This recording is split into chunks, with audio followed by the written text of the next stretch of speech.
Yang terhormat kepada Dr. Wega Upendra Sindugosa selaku fasilitator dan Dr. Ika Det Swastika selaku evaluator dari kelompok SGD kami. Perkenalkan, saya Putu Wasna Deskasafa selaku ketua kelompok dengan 3 digit terakhir NIM 200. Di sini, saya dan kelompok saya akan mempresentasikan mengenai student project kami yang berjudul Fasciola Hepatica. Halo dokter, izin memperkenalkan diri. Nama saya Kasih Teresya Simarmata dengan 3 digit NIM akhir 174. Di sini saya akan menjelaskan tentang latar belakang pembuatan SP kami yang membahas Fasciola Hepatica. Fasciola hepatica atau common liver fluke adalah cacing trematoda parasitik yang menyebabkan fascioliasis, penyakit zoonosis yang terabaikan namun berdampak signifikan pada kesehatan masyarakat dan ekonomi peternakan, terutama di negara berkembang. Dua spesies utama Fasciola adalah Fasciola hepatica dan Fasciola gigantica, berbeda dalam distribusi geografis dan karakteristiknya. Dengan Fasciola hepatica lebih banyak ditemukan di iklim sedang dan Fasciola gigantica di daerah tropis. Parasit ini memiliki siklus hidup kompleks yang melibatkan siput air tawar sebagai inang perantara dan mamalia termasuk manusia, sapi, dan domba sebagai inang definitifnya. Infeksi terjadi melalui konsumsi air atau tanaman air yang terkontaminasi larva infeksius, seperti selada air. Fascioliasis terdiri dari fase akut yang ditandai oleh kerusakan hati dan fase kronis yang menyebabkan obstruksi saluran empedu. Diagnosis akurat dan pengobatan serta tindakan pencegahan seperti pengolahan air dan pengendalian populasi siput sangat penting untuk pengelolaan fascioliasis. Selanjutnya, saya akan menjelaskan rumusan masalah yang kami buat. Yang pertama, apa habitat dan morfologi Fasciola hepatica? Yang kedua, bagaimana epidemiologi, siklus hidup, serta patogenesis infeksi Fasciola hepatica. Dan yang ketiga, bagaimana diagnosis, pengobatan, dan upaya pengendalian terhadap infeksi Fasciola hepatica. Dengan tujuan penulisannya, yang pertama untuk menjelaskan di mana habitat dan bagaimana morfologi dari Fasciola hepatica. Untuk menjelaskan epidemiologi, siklus hidup, serta patogenesis infeksi Fasciola hepatica, dan untuk menjelaskan metode diagnosis, pengobatan, serta upaya pencegahan dan pengendalian infeksi Fasciola hepatica. Manfaat penulisannya, ada manfaat teoritisnya yaitu student project ini diharapkan dapat meningkatkan pengetahuan penulis dan pembaca mengenai salah satu cacing parasit yaitu Fasciola hepatica. Selain itu dapat meningkatkan pengetahuan penulis dan pembaca. Sedangkan manfaat praktisnya yang pertama bagi pelajar untuk menambah wawasan dan pengetahuan tentang habitat, morfologi, epidemiologi, patogenesis infeksi, diagnosis, serta pengobatan dan upaya pencegahan infeksi dari Fasciola hepatica.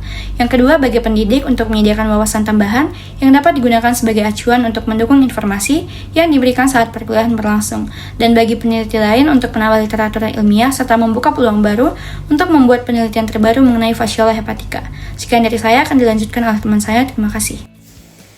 Perkenalkan, nama saya Nimade Kenala Prascita dengan 3 digit terakhir NIM saya 184. Di sini saya akan menjelaskan morfologi dari Fasciola hepatica. Berdasarkan siklus hidupnya, cacing hati atau Fasciola hepatica ini memiliki 2 fase hidup, yaitu fase telur dan fase dewasa. Telur dari Fasciola hepatica berukuran besar dengan warna kuning kecoklatan saat dilihat di bawah mikroskop. Berbentuk oval dan dikelilingi oleh lapisan halus dan tipis. Biasanya, panjang dari telur cacing hati ini berkisar antara 130 sampai 150 mikrometer dengan lebar 60 sampai 90 mikrometer. Selain itu, terdapat operculum dan saat dikeluarkan melalui feses manusia, telur ini tidak memiliki embrio. Telur ini akan berembrio saat ditemukan di mata air yang beraliran lambat seperti parit dan kanal. Fasciola hepatica dewasa akan terlihat berbentuk pipih dan melebar seperti daun. Ada cefalikon atau tonjolan konis pada ujung anterior tubuhnya. Fasciola hepatica ini memiliki bentuk bahu yang khas dan lebar, serta dapat dengan mudah dibedakan dengan Fasciola gigantica. Umumnya cacing ini berukuran 20-50 mm dengan lebar 6-13 mm. Fasciola hepatica dewasa juga memiliki 2 buah sucker, yaitu oral sucker dan ventral sucker, dengan diameter yang berupa di kisaran 1 sampai 1,5 mm. Fasciola hepatica memiliki testis dan ovarium di dalam tubuhnya karena hewan ini termasuk ke dalam hewan hermafrodit. Terdapat 2 testis yang terbentuk dari 2 tubulus bercabang yang terletak di bagian tengah dan bercabang hingga ke bagian posterior. Selain itu, ovarium juga berbentuk bercabang dan terletak di dekat testis. Baik dokter, izin melanjutkan. Sebelumnya perkenalkan, nama saya Kaiti Natasha dengan NIM 2402511178. Di sini saya akan menjelaskan tentang habitat dari Fasciola hepatica. Jadi, Fasciola hepatica yang disebut juga cacing hati memiliki siklus hidup yang kompleks dan habitat yang spesifik. Fasciola hepatica memerlukan dua host intermediate utama untuk fase akhir siklus hidupnya. Host intermediate pertama adalah keong air atau disebut juga dengan Planorbis leucotoma, di mana larvanya berkembang menjadi sporokis. Setelah keluar dari keong air, larva Fasciola hepatica berubah menjadi Metacercariae yang menempel pada tumbuhan air seperti rumput, jerami, atau tumbuhan air lainnya. Ketika hewan ternak seperti sapi, kambing, atau domba memakan tumbuhan yang terkontaminasi dengan Metacercariae, mereka menjadi definitive host.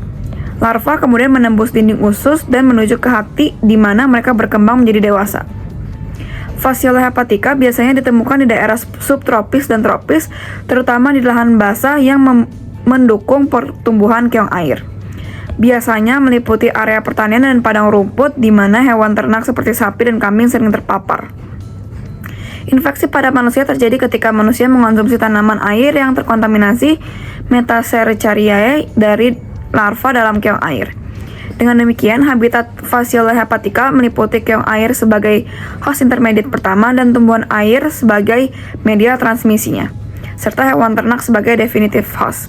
Sekian dari saya dan akan dilanjutkan oleh rekan saya. Terima kasih. Baik, izin melanjutkan dokter. Perkenalkan, nama saya Rizky Yonatan Tanoyo dengan 3 digit NIM terakhir 190. Saya akan menjelaskan mengenai distribusi dari Fasciola hepatica. Fasciola hepatica dapat ditemukan di semua benua yang berpenghuni atau sekitar 70 negara yang berbeda. Untuk persebarannya sendiri, Fasciola hepatica itu banyak ditemukan pada negara-negara atau wilayah yang banyak memiliki peternakan domba atau sapi. Kemudian pada beberapa daerah seperti Eropa, Timur Tengah, Asia, Amerika Latin, dan Afrika, infeksi Fasciola hepatica pada manusia itu sering juga ditemukan.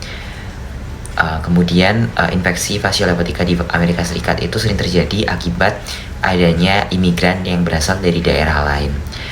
Kemudian hal-hal yang mendukung dari distribusi dari Fasciola hepatica sendiri yaitu habitat yang sesuai dengan suhu berkisar antara 25 derajat disertai dengan populasi perantara atau intermediate yang cukup seperti populasi siput yang memadai dan memiliki habitat hidup yang mendukung perkembangan hidup dari Fasciola hepatica itu sendiri. Sekian dan terima kasih. Baik, perkenalkan nama saya Simon Fetya Putra dalam digit yang terakhir 176. Di sini saya akan melanjutkan pembahasan teman saya mengenai epidemiologi di bagian transmisi. Fasciola hepatica menginfeksi inang definitif, yaitu sapi, babi atau manusia, melalui siklus yang melibatkan siput air tawar sebagai inang perantara. Telur cacing dari feses hewan terinfeksi menetas di air menjadi Melasidium yang menginfeksi siput dan berkembang menjadi Cercaria.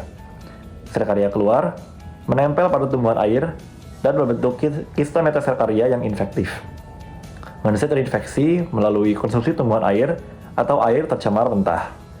Pencegahan meliputi memasak tumbuhan air, pengelolaan feses hewan, dan perbaikan sanitasi. Sekian, terima kasih. Perkenalkan dokter, nama saya Putu Rizka Priyotami dengan 3 digit NIM terakhir adalah 197. Di sini saya akan menjelaskan mengenai siklus hidup dari Fasciola hepatica. Jadi, siklus hidup Fasciola hepatica ini juga dikenal sebagai cacing hati ini melibatkan beberapa tahapan yang kompleks dan melibatkan beberapa host perantara atau intermediate host.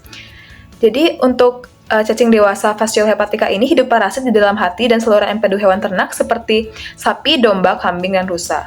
Dan setelah masa kawin, cacing hati dewasa atau Fasciola hepatica ini akan menghasilkan telur yang kemudian dikeluarkan bersama feses ke lingkungan luar. Telur menjadi embrio di air tawar selama 2 minggu, dan telur berembrio ini akan menetas menjadi Mirasidia yang menyerang inang perantara siput yang cocok. Di siput, parasit mengalami beberapa tahapan perkembangan, yaitu Sporokista, Redia, dan Cercaria. Cercaria dilepaskan dari siput dan mengkista sebagai Metacercaria pada tumbuhan air atau substrat lainnya. Manusia dan mamalia lainnya terinfeksi dengan menelan tumbuhan yang terkontaminasi Metacercaria ini, itu misalnya itu seperti selada air. Dan setelah tertelan, Metacercaria menetas di duodenum dan menembus dinding usus ke dalam rongga perut.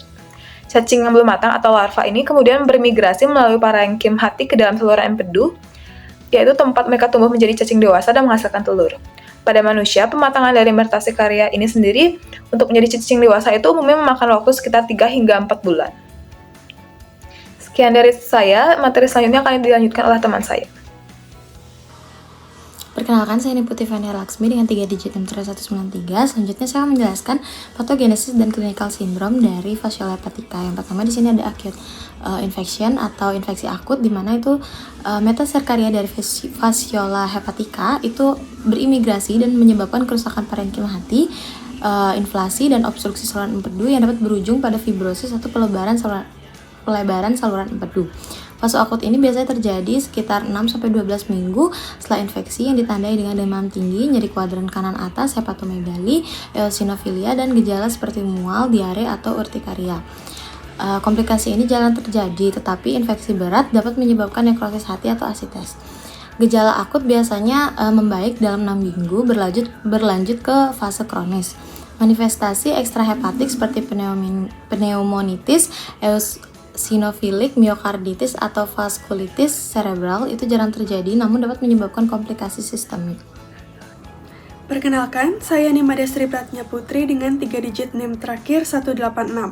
Di sini saya akan menjelaskan poin 2.5.2, yaitu chronic infection. Infeksi kronis fasciola hepatica terjadi akibat infeksi parasit Trematoda yang menetap di saluran empedu setelah migrasi larva Metaserkariae melalui tubuh inang. Awalnya, larva menetas dari Metaserkariae yang tertelan melalui konsumsi air yang terkontaminasi.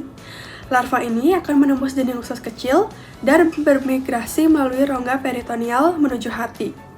Di jaringan hati, larva imatur akan menyebabkan nekrosis lokal dan peradangan akibat kerusakan mekanis dan enzim proteolitik yang dilepaskan. Setelah mencapai saluran empedu, larva akan berkembang menjadi cacing dewasa dalam waktu 3-4 bulan.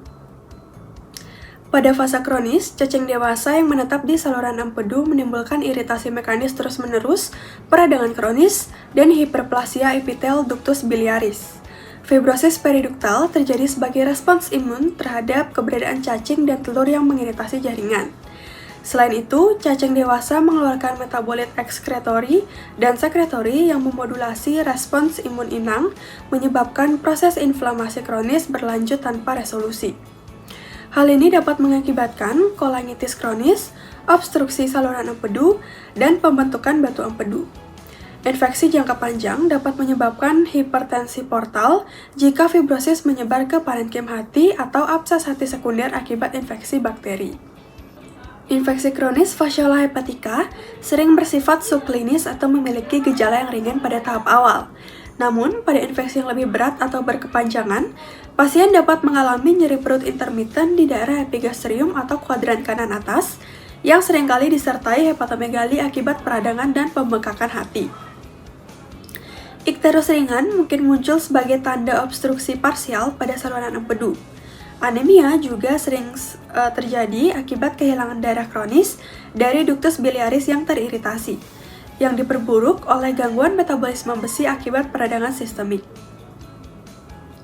Pada kasus yang lebih berat, pasien dapat mengembangkan gejala kolangitis kronis seperti demam intermiten, lemas, dan pruritus akibat retensi empedu. Komplikasi seperti abses hati dapat memunculkan nyeri yang lebih berat dan perburukan kondisi sistemik, termasuk sepsis. Fibrosis yang meluas di sekitar saluran empedu dapat menyebabkan kolangitis sklerosis primer, meningkatkan risiko sirosis biliar. Jika tidak ditangani, maka komplikasi ini dapat berkembang menjadi gagal hati atau hipertensi portal yang ditandai dengan asites dan varises esofagus. Terima kasih. Baik, perkenalkan, saya Putu Wasna Deska Safa dengan 3 digit terakhir NIM 200. Jadi sekarang saya akan menjelaskan mengenai diagnosis klinis dari fasciola hepatica. Nah, elemen-elemen kunci yang dapat terlibat dalam diagnosis klinis ini meliputi yang pertama, riwayat pasien. Nah, riwayat pasien ini dapat mencakupi paparan diet, yaitu aspek penting dari riwayat pasien melibatkan kebiasaan diet, terutama konsumsi sayuran mentah seperti selada air yang dapat terkontaminasi larva fasciola hepatica. Pasien dengan riwayat paparan terhadap sumber air yang terkontaminasi berisiko lebih tinggi. Lalu ada juga lokasi geografis. Kesadaran akan daerah endemik sangat penting karena fascioliasis lebih umum terjadi di wilayah tertentu, memengaruhi kemungkinan diagnosis. Lalu ada gejala klinisnya. Gejala umum yang terkait dengan fascioliasis itu meliputi yang pertama ada nyeri perut, biasanya terlokalisir di kuadran kanan atas, tetapi dapat menyebar. Lalu ada hepatomegali, yaitu pembesaran hati seringkali teramati. Lalu ada juga demam dan malaise, yaitu gejala umum yang dapat menyertai keluhan perut. Ada juga eosinofilia, yaitu peningkatan signifikan dalam jumlah eosinofil, seringkali terjadi selama fase akut infeksi. Nah, gejala lain yang dapat terjadi itu dapat mencakup ikterus, mual, muntah, diare, dan penurunan berat badan. Tes laboratorium dapat menunjukkan peningkatan enzim hati dan tanda-tanda kolestasis. Nah, lalu untuk temuan laboratoriumnya itu dapat dilakukan pemeriksaan feses, yaitu metode utama untuk mendiagnosis fasciolasis melibatkan pemeriksaan mikroskopis untuk telur dalam sampel feses. Namun, produksi telur biasanya dimulai 3 hingga 4 bulan setelah infeksi, sehingga diagnosis dini menjadi tantangan. Lalu, ada juga tes darah. Itu pemeriksaan darah rutin mungkin menunjukkan eosinofilia, anemia, peningkatan enzim hati, peningkatan laju endapan darah, dan hipergamma-globulinemia. Lalu, ada juga tes serologis. Jika pemeriksaan feses menghasilkan hasil negatif, tetapi kecurigaan klinis tetap tinggi, terutama pada kasus dengan eosinofilia, tes serologis dapat digunakan. Tes seperti ELISA mendeteksi antibodi terhadap produk sekretori dari parasit, memberikan alat diagnostik yang berharga selama fase akut dan kronis ketika telur mungkin tidak ada. Baik, sekian dari saya. Terima kasih. Baik, perkenalkan nama saya Komong Bagas dengan 3 digit NIM terakhir saya 188. Di sini saya akan membagikan materi saya yaitu laboratori diagnosis. Jadi diagnosis infeksi Fasciola hepatica memerlukan kombinasi antara metode serologis, mikroskopis, dan pencitraan medis. Metode serologis yang paling sering digunakan untuk diagnosis dini fasciolasis, terutama pada fase akut, adalah uji enzim link, imunosorben, assay, atau ELISA. Uji ini mendeteksi antigen spesifik fasciola dalam darah pasien dalam waktu 2-4 minggu setelah infeksi, sehingga memberikan sensitivitas dan akurasi yang cukup tinggi. Deteksi antigen ini sangat penting karena antibodi terhadap parasit akan terdeteksi pada tahap-tahap yang lebih lanjut dari infeksi. Oleh karena itu, deteksi antigen lebih efektif untuk mendiagnosis pada fase akut dibandingkan dengan uji antibodi yang mungkin tidak muncul pada tahap ini. Selain itu, ELISA telah menggantikan pemeriksaan telur dalam tinja dan pemeriksaan parasit sebagai metode utama karena hasilnya yang lebih cepat dan sensitivitasnya yang lebih tinggi. Sekian, terima kasih. Perkenalkan, nama saya Ede Bagede Satrawiguna dengan 3 digit NIM terakhir 182. Kali ini saya akan menjelaskan tentang serologis test, yaitu yang digunakan saat hasil feses negatif tetapi kecurigaan tinggi, seperti pada ELISA yang mendeteksi antibodi terhadap parasit. Lalu saya akan menjelaskan tentang koproantigen ELISA, yaitu antigen spesifik F hepatica dalam sampel feses dari domba dalam uji coba 6 deteksi menggunakan kit F. Hepatica koproantigen ELISA yang tersedia secara komersial sesuai dengan petunjuk pabrik untuk sampel domba. Semua sampel feses ditimbang pada hari pengambilan dengan 0,5 gram per hewan dan disimpan semalam pada suhu 4 derajat Celcius sebelum diproses. Sampai positif ditentukan dengan menyatakan kerapatan optik bersihnya sebagai persentase dan membandingkannya dengan batas yang diberikan seperti yang ditunjukkan dalam petunjukan kit.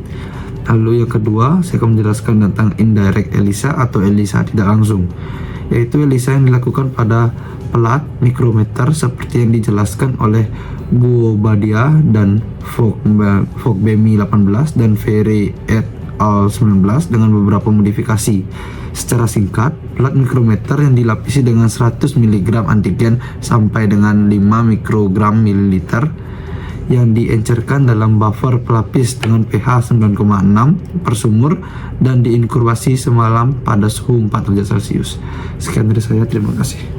Selamat pagi, selamat siang, selamat sore, selamat malam dokter. Perkenalkan, nama saya Abel dari SGDB 8 dengan 3 digit NIM terakhir 195. Pada kesempatan kali ini saya ingin menjelaskan tentang treatment and control, di mana bagaimana cara mengatasi dari Fasciola hepatica.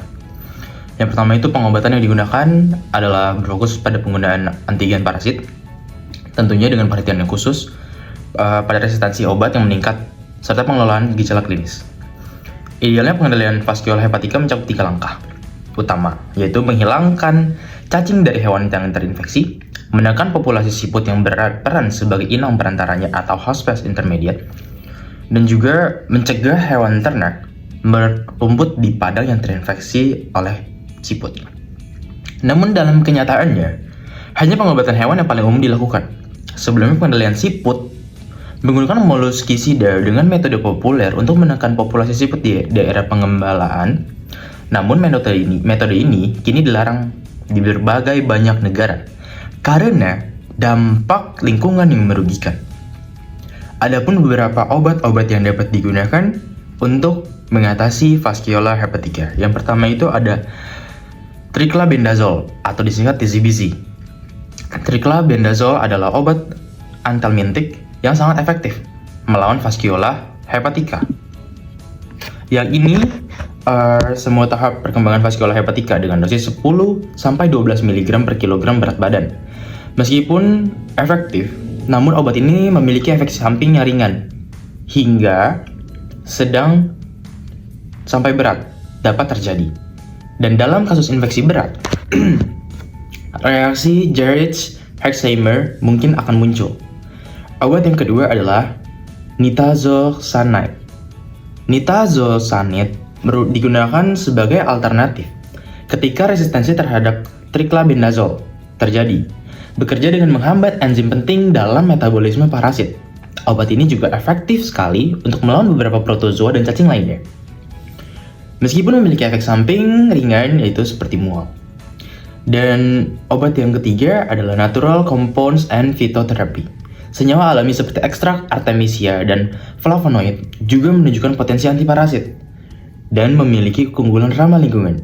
Meskipun dosis standar sulit ditetapkan karena penggunaan fitoterapi bersama obat konvensional dapat meningkatkan efektivitas juga pengobatan dan mengurangi resistensi. Namun penelitian lebih lanjut diperlukan untuk memastikan keamanan dan mekanisme kerjanya. Sekian dari saya, terima kasih.